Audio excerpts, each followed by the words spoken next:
Okay, welcome to Fast Start session number 1. This is going to take you about 20 minutes.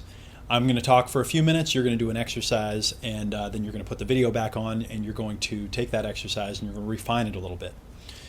This exercise is called clearing off your mental desk. Clearing off your mental desk. There's a very powerful exercise that was taught to me by my mentor Jerry Ballinger several years ago. The idea is that if your desk is cluttered and you can't find anything, it makes it very hard to work efficiently. Same thing with your mind. If your mind is cluttered and it's got a million things running around in it, then you can't work very efficiently. So here's what we're going to do. Take out a blank piece of paper right now, and I want you to write down everything that's on your mind. Write down everything that you think about. All the things you worry about, all the things that you're concerned about, all the things that come up in your mind when you're trying to go to sleep, everything. Write down everything that's on your mind. So write for 15 minutes straight, and then come back when you're done and unpause the video. So pause the video now and start writing. Go. Okay, we're back. Wow, that is a lot of stuff, isn't it? Isn't it amazing how many different things are on our minds? So now it's time for part 2 of the exercise. What I want you to do is I want you to go through that list, and I want you to put a check mark next to everything that is outside of your control.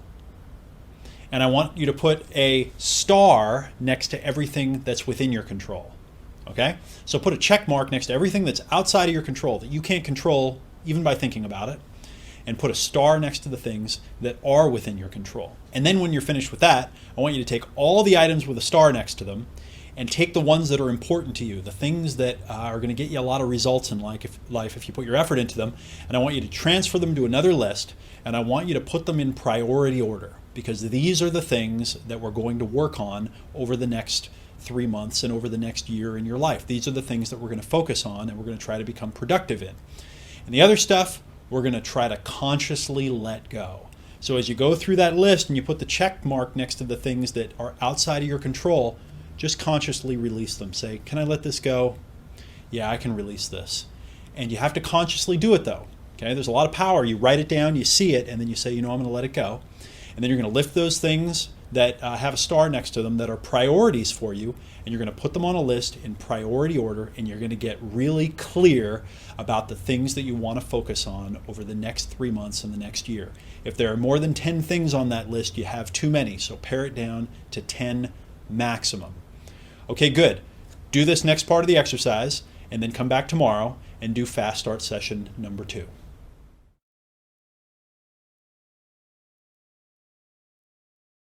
All right, welcome to Fast Start session number 2. In this session, we're going to do an exercise that's going to help us get some completion in certain areas of our life. And what I've discovered, and I've discovered this by learning from a lot of different masters who are kind of in this human potential movement, is that things that are incomplete in our life, loose ends that we have that are kind of untied, so to speak, rob us of energy. They suck energy out of us. So something that's incomplete might be something, maybe you had a fight with someone in your life and it happened 2 years ago and you never went and just had some completion. Or maybe you're having a conflict with someone because you bought something on eBay and they never sent it to you, and you're mad at them and you just don't have some completion in that area. Or maybe you started a process of building a model as a hobby and you never completed it, and it's around and all the stuff is all kind of around. So we need to get some closure and some completion on those things in your life where you don't have completion. So first part of the exercise, make a list of all the areas in your life where you don't have completion, where there's something that's incomplete. It's an open loop. And by the way, I'll give you a hint here. When we have incompleteness, we tend to go into avoidance. We don't look at them. It's too painful to even think about. We just go, I'll get to that later. So you're going to have to be honest with yourself here. But I want you to make a list of each area of your life, each issue where you are incomplete. Make a list. It should be 1 page, maximum. Should take you 5 to 10 minutes. And when you're done making that list, come back and press play. So press pause now, go make your list, and then come back when you're done. Okay, good. Might be a little scary to look at that list of things that you've left incomplete in your life where you don't have completion. Some of the things might be physical, some of them might be emotional issues, some of them might be logical. Remember the 3 brains again. What I'd like you to do now, all right, the next part of this exercise, is to go through the list and prioritize them. Just put a little number 1, 2, 3, 4, 5 next to the ones that are robbing you of the most energy, because those are the ones that we want to attack first. Have you heard of the Pareto principle, the 80-20 rule? 80% of our results comes from 20% of our effort, and 20% of our results come from 80% of our effort. Find the 20% on the list that are sucking 80% of your energy, and either complete them or let them go consciously. If you bought something on eBay and the person never sent it to you, and it's been 3 months and you've been trying to get a hold of them, make a decision. I'm either going to hire an attorney to do this, or I'm just going to let it go, because it's not worth the energy that I'm being robbed of. Might take a little bit of overcoming some ego here, all right? Because a lot of times we'd rather have justice and to, serve justice on another person than to have our life and our energy back.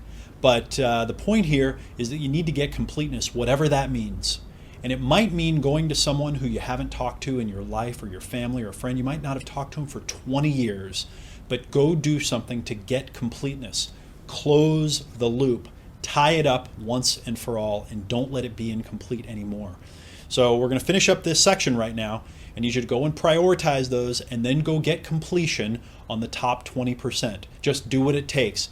Either go and get some completion or release it to the universe, okay?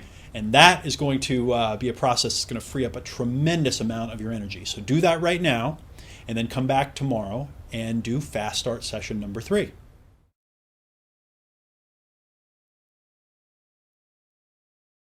Welcome to Fast Start session number 3.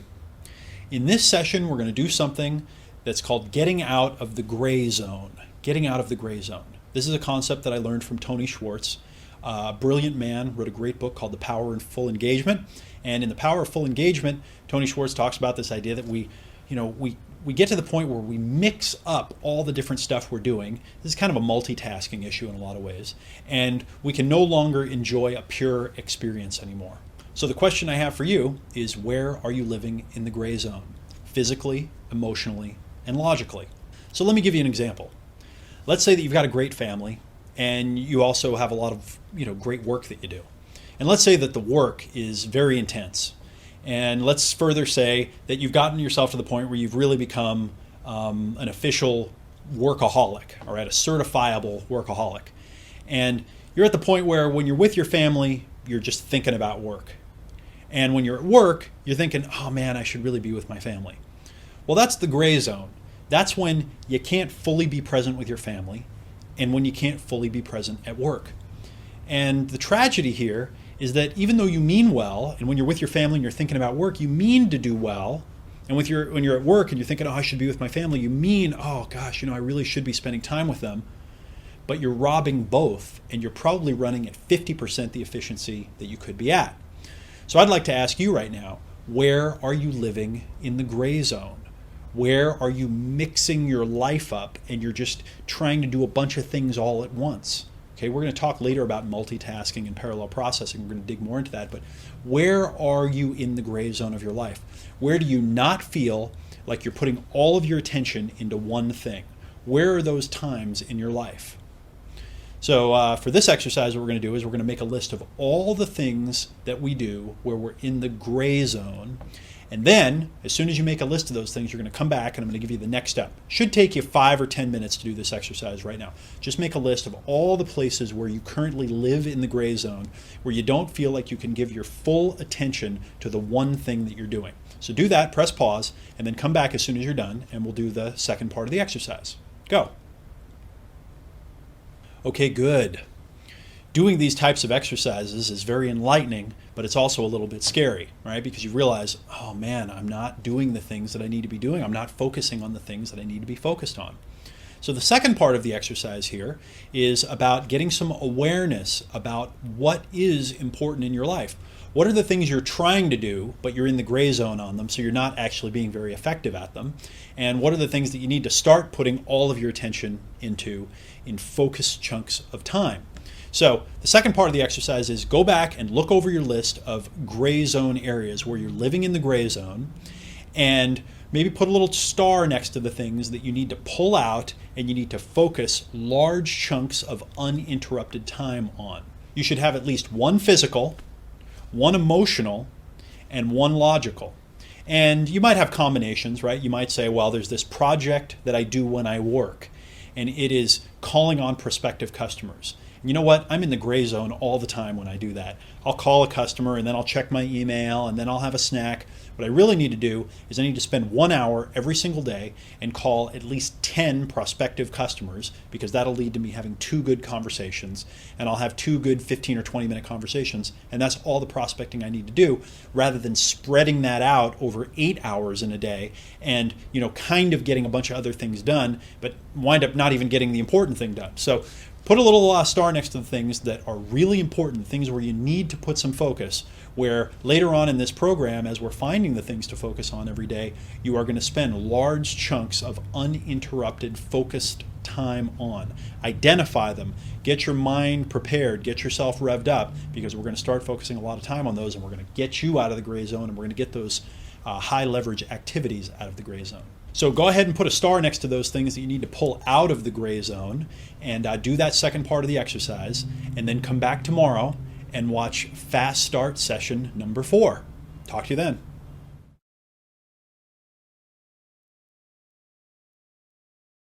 In Fast Start session number 4, we're going to do another very powerful and very, very important exercise. We're going to be looking at our life and examining it and finding the things that rob us of energy. So, in your car, you have a motor. If your motor is tuned correctly, it will run at the optimal level of efficiency. Let's say you've got a Ferrari, and the Ferrari motor, that's this high performance beast, all right, precision engineering. Let's say that you've got a couple of the spark plugs that are unscrewed a little bit, and let's say that you've only got half the amount of oil that you should have in there, and let's say that you don't have it tuned right. And let's say that's supposed to be a 500 horsepower motor. How much power are you going to get out of it? 200 horsepower? 100? It might not even run. Well, most of us have things in our life that are robbing us from energy, and we don't even realize it because they're parasitic and they just kind of suck it out. It's like, the interest and late fees on a credit card, where they just kind of become accepted, and you don't realize that instead of paying $50 for interest and a late fee on a credit card, if you would have put that money in a savings account or invested it, that 20 years from now you'd have a lot of money, rather than not having it even now. You don't even get to spend it in the now. It's upside down. Well, we have a lot of those things in our lives.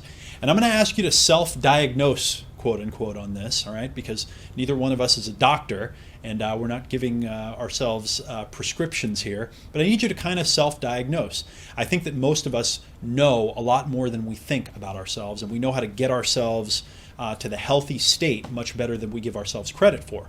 So I ask you to make a list right now. Ask yourself the question, what are the things that rob me of energy?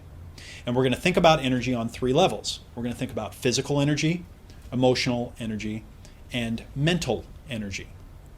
So right now, make a list, get out a blank piece of paper, and write down things that rob you of physical energy, things that rob you of emotional energy, and things that rob you of mental energy. So go ahead and press pause right now, make that list, and then come back as soon as you're done. It should only take you 5 or 10 minutes for this first cut. All right, go. Okay, good. You should have had some realizations, some insights by making that list. And we're going to do the same thing that we've done over the last couple of days, which is now we're going to go through and we're going to prioritize. I want you to find the 20% of the items on the list that are robbing you of 80% of your energy. And then I want you to put a plan in place to get those things out of your life, figure out how to eliminate them.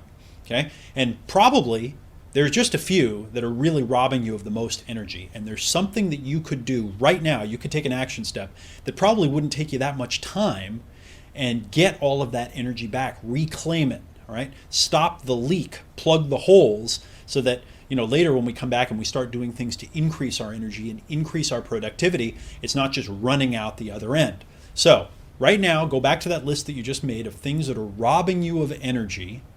Find the 20% or the few of them that are robbing you of the most, and do something. Take some action right now to eliminate one of those things, to fix it. Okay? So this is Fast Start section number 4. Do this and then come back tomorrow for our final Fast Start section, Fast Start section number 5, and I'll talk to you then.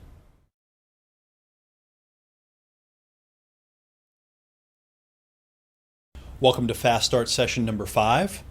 In this session, I'm going to teach you a framework that's going to help us bridge between the inner game and the outer game of personal productivity. This model that I'm about to share with you is the most powerful concept that I've ever learned when it comes to productivity and kind of self-management and just getting the most out of yourself in your life. And this is called habit, gravity, and escape velocity. Habit, gravity, and escape velocity. So what I'm about to tell you is kind of a synthesis between, Eastern thought like Zen Buddhism and systems thinking and management theory. Okay, it's the weirdest juxtaposition that you can imagine, but I found that it's very powerful and very effective. And here's the insight. The most important and most powerful and most amazing and miraculous state that we can be in or experience is the state called awareness. Awareness. What is awareness? Awareness is when we remember that we're alive. We remember ourselves for a moment and we go, oh, that's right, I'm here. And we can see things from the perspective of what they call the witness, where instead of being identified with everything that's happening and being unconsciously just caught up in it, we zoom out for a second and we go, oh, I see the bigger picture. I see how this fits into my life. I see the next thing that I need to do. One of the very interesting and kind of counterintuitive things that I've learned about life is that if you imagine progress in life like a giant staircase, the next step is always lit. You can always see where to go next, but you can't see where to go 10 steps down the way. And a lot of times we want to know where to go 10 steps down the way. We crave it, and so we don't even take the next step because we're like, well, if I don't know where I'm going, I don't even want to take the next step. And what I found is that if you take that next step, the next one lights up. If you take the next step, the next one lights up. So when we go into awareness, we can see the next step that we need to take. And if you use this framework that I mentioned earlier, which is the physical, the emotional, the logical, if you look at your life physically right now, you know where you need to be at the next step. You know the next level you could take yourself to physically, your physical health. Emotionally, you know the next level for you emotionally. You know the things that you could let go of, and you know where you could go. You could become more integrated, more whole, have more abundance, be more loving. You know the next step emotionally, more optimistic. Mentally, you know the next step mentally, right? Intellectually, you know the next level of education that you need in different areas of your life. You know what the next steps are. We just don't think about them that often. Well, once in a while, we have something happens that jolts us awake, okay? Maybe we have a nightmare where we die, and then we wake up and we go, oh, I'm still here. And then for a minute, we get some of that altitude or that perspective or that awareness. We're in the state of awareness, and we go, oh, I see things totally differently. I've got to do something. People who have near-death experiences report having incredible clarity about their lives and seeing what they need to do. And things that they used to not enjoy all of a sudden become fine or even enjoyable. And they get on purpose and they get on their mission. Or maybe you almost get into a car accident, or you do get into a car accident, God forbid. And in that moment, right before you can see you're going to hit the other car, and your life flashes before you hit the car and you live. And you get out and everyone's okay, and then you go home and you're rattled for a couple of days, but you're also in a state of awareness. Those are the moments when you call up the people in your life that you haven't talked to in a while and you say, I love you, and I just want to say that to you, and I want to make sure I keep saying that to you. That's awareness. That's when you have a realization about something, and that is the most powerful and valuable and rare state that we can have. And we're going to talk in this program about cultivating awareness. Hopefully you're going to get some awareness as a result of this program, but that's it. And when you have it, you need to pay attention to it. Most of the time when we have some awareness and we see things, we just push it down and go, I don't want to look at that right now. When you have awareness, welcome it in. Next, the rarest and the most valuable, the most precious form of energy that we have is willpower. And this is an idea that I got from Tony Schwartz. Amazing insight, just a brilliant insight. The rarest and most valuable form of energy that we have is willpower. We get a very, very little tiny bit of it. You remember earlier in the program I said that most of us we like to think we're in control of ourselves, but we're not. We don't have much willpower. We get just a little tiny bit of it and we squander it. In fact, most of us waste all our willpower. We waste it on resisting things that we don't want, trying to hold back our emotions. In fact, my good friend Dean Jackson was just reading an article to me a few days ago about this. He said that some psychologists did an experiment where he was reading me this article. It was great. Some psychologists did an experiment where they had people watch a very emotional movie. And they instructed half of the people to watch the movie and try to repress their emotions. Don't express any emotion. And the other half, they said, just watch the movie. Well, it was very interesting what they did next. After both groups were finished watching the movie, they had them do an exercise. And it was a very taxing kind of psychological exercise. They had to look at different colors on a page and match the color hues to each other. And the colors were very, very close, so they had to really concentrate. The people who had to repress their emotions did much worse on this test than the people who were allowed to emote freely. What it turned out is the willpower that they were using to hold their emotions back was being burned, so they didn't have any willpower when they needed to focus and do the exercise. Very interesting. Most of us are totally unaware of this dynamic. I was unaware of this dynamic until I learned it from Tony Schwartz. So awareness, the most valuable and rare state. Willpower, the most valuable and precious and rare energy that we get.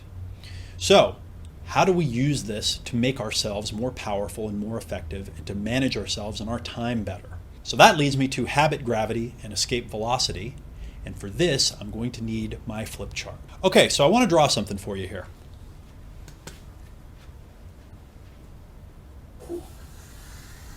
Okay, so here's a little chart, and I want to describe this to you. I think that it takes about 30 days to really get acclimated to a new habit or a new routine in your life. You got to do the thing every day for 30 days. And if you don't do it every day for 30 days and you give up, you're going to find that you didn't like it, it didn't work for you, and so you kind of quit. But if you do it every day for 30 days, you'll get to the point where you go, that's not too bad. And eventually it'll just start kind of feeling the way it is. You'll start feeling kind of pulled to doing it, and it'll become part of your life. But you go through a very interesting process during that 30 days. That 30-day window from when you start a new routine until you get to the end of the 30 days and you keep doing it every day, this really magical thing happens. And I want to talk about it a little bit right here. So we've got day 1 right here, and we've got day 30 right here. And in the middle, we've got day 10 and day 20. And these 10-day periods, the first 10 days, the second 10 days, the third 10 days, different things happen in each of these phases, right? It's like phase 1, phase 2, phase 3. And as each of them happens, if you know what to expect, it'll be much more likely that you'll get through all of them. So, when you start off, okay, I think of this as having to defy gravity in your life, all right? You need to actually go against the gravity of everything that you're doing. And I'll talk more about this in a sec. That's why I call it habit gravity and reaching escape velocity. You know, the space shuttle, when the space shuttle takes off, they put those 2 huge rockets, they strap it to those things and it takes off in that huge fuel tank. It's like strapping yourself to a nuclear weapon and then lighting it. And sometimes unfortunate things happen when you do stuff like that. But also there are some miracles. Well, those things fire, and I think those rockets fire for something like 2 minutes. And they take the shuttle up to the level of about 26 miles. It's something like 87% of all the fuel that's used launching the space shuttle into orbit is used in those first 2 minutes. And when you see the shuttle, it's that little on that big giant rocket. It needs all that energy to resist gravity to get it up into orbit. Well, I like that metaphor because it's almost exactly what we have to do when we want to get a new routine in our life. We have to escape gravity, okay? We have to escape habit gravity, and we have to reach escape velocity in order to get ourselves to do it. Now, later in the program, we're going to learn techniques for this, but this is the concept. You need to get this through your mind. Once you understand this, it'll change the way that you look at everything that you do to become more productive. So the first phase, phase 1 here, I call defying gravity.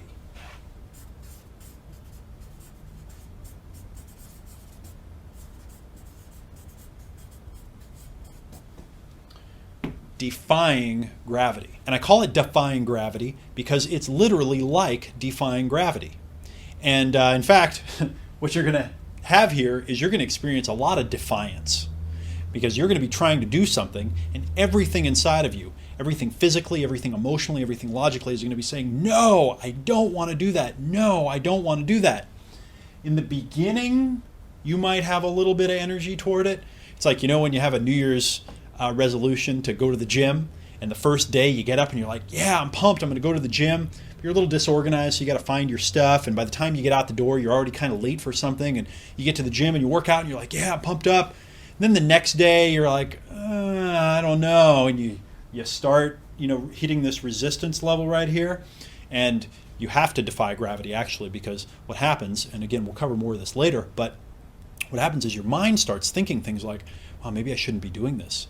Your emotions start saying, oh, I don't like this. I hate this. I have hatred and disdain for this. Your body says, oh, I'm aching. I don't want any of this. It's uncomfortable to go through these motions. And it's the same whether you're trying to work out every day or whether you're trying to eat healthy food or whether you're trying to do something as simple as do nothing, sit down and meditate. You will have to defy gravity for the first 10 days. It's going to feel weird. You're going to have all kinds of just defiance come out of you. The second phase, phase 2 here, I call this resistance.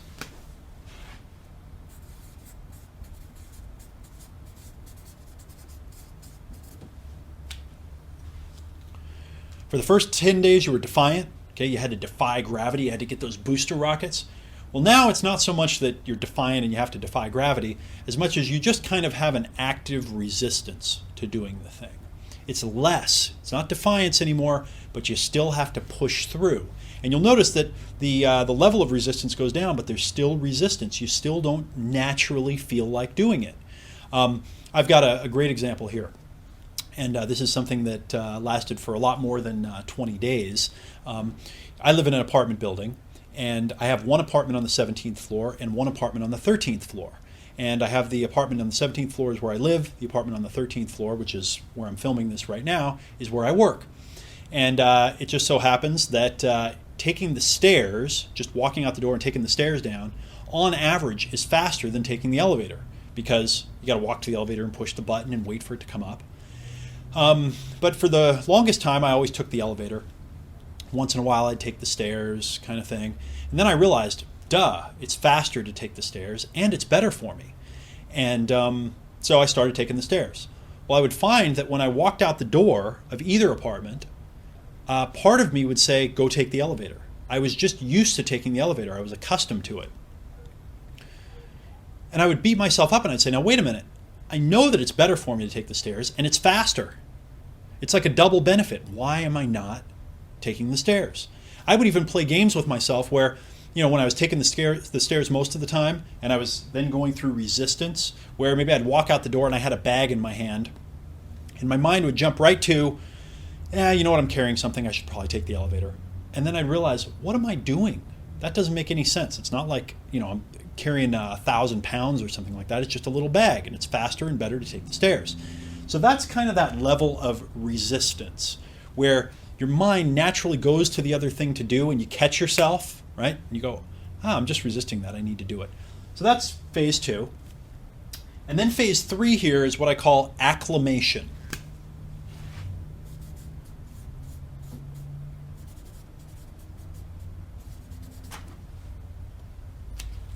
Acclimation. And what happens here is you start integrating. Okay, it starts to become integrated into your life. And the resistance starts going away, and it actually starts feeling like the natural thing to do. See, now when I walk out my door, I immediately walk right into the stairwell. It's like it's just what I do. And if I'm carrying something huge or something like that, I have to say, okay, now I need to go take the elevator. So it's flipped. And that happens in this phase 3. You start to come over the hump, all right? So you'll notice here, you're resisting gravity right here, okay? You really have to resist the habit gravity, and you're experiencing, active defiance. Here it's resistance, but you start to, come around the curve. And here is acclimation. And when you pass this phase, boom, now you're into it. Now, if you are not conscious of habit gravity and escape velocity and having to put the rockets in place to get yourself out of here and really put a lot of effort here, it's not going to work. You're going to try something for a couple of days and you're going to give it up. Just like most of the things that you've tried to do that didn't last and that didn't stick. Here's how this all ties together. Here's the power of this concept that I've been sharing with you. I started off with the most rare and important and powerful and precious state that we get is awareness. We only get a little bit of it. And then I said the rarest and most valuable and precious energy that we have is willpower. It's the power of our will. We only get a little bit of awareness and a little bit of willpower. So what should we do when we get awareness and we have willpower? We should focus it on creating new routines that we do every day for 30 days. So if you have an awareness about something that you need to do differently in your life, you need to create a new routine, a new thing that you do every day, and then every day when you wake up, focus that day's willpower on making sure you do the thing every day. Is this making sense to you? Awareness, willpower, routine, or as Tony Schwartz says, ritual. And if you will do this every day, if you will focus that willpower every day for 30 days, you will build a powerful new routine. You'll come over the curve and it'll build its own momentum. And Tony Schwartz taught me that you should only try to do one of these a month. One. Maybe two, but I recommend just one. And in this program, we're going to identify 3 key rituals to do, and we're going to do one per 30 days. And at the end of this 30-day period, you are going to wake up productive. You're going to have a level of productivity that you quite frankly, I don't even think that you can imagine it right now. So this is the idea. When you have awareness and you wake up for a second, ask yourself, what new ritual do I need to put in my life? And then plan it, and we'll have exercises for that, and then implement it. And every day, focus that day's willpower on making sure that you do it, that you escape the force of habit gravity, and you escape the forces that are holding you back, that natural resistance, so that you can get to the point where that ritual integrates itself. And then you'll build one ritual after another, and you will become so productive that, again, you won't even believe it. So that's Fast Start session number 5. This is the core concept. This is the key idea that we're going to be working with in this program. You want to write that down. You want to review it. You want to think about it. You want to even start asking yourself, I've got a little awareness right now. I see how this works. You might want to be asking yourself, what are the next few rituals that you're going to want to put in your life? Because I'm going to teach you how to get those rituals in your life and how to do them every single day. So that wraps up Fast Start session number 5. So now you've seen the introduction to this program. You've gotten some of the mindsets. We've done a few exercises. You've gotten a little bit of clarity on a few things. You've started to see things differently. You've started on the paradigm shift. And now you understand habit gravity and escape velocity, which is what we're going to be using as the core of the program. And tomorrow you're ready to start with the first session of the program. So tomorrow, watch session number 1 of the program, and you're going to start learning about how to use this concept to create new routines and new rituals in your life and become incredibly productive, and ultimately to wake up productive. All right, I'll talk to you tomorrow.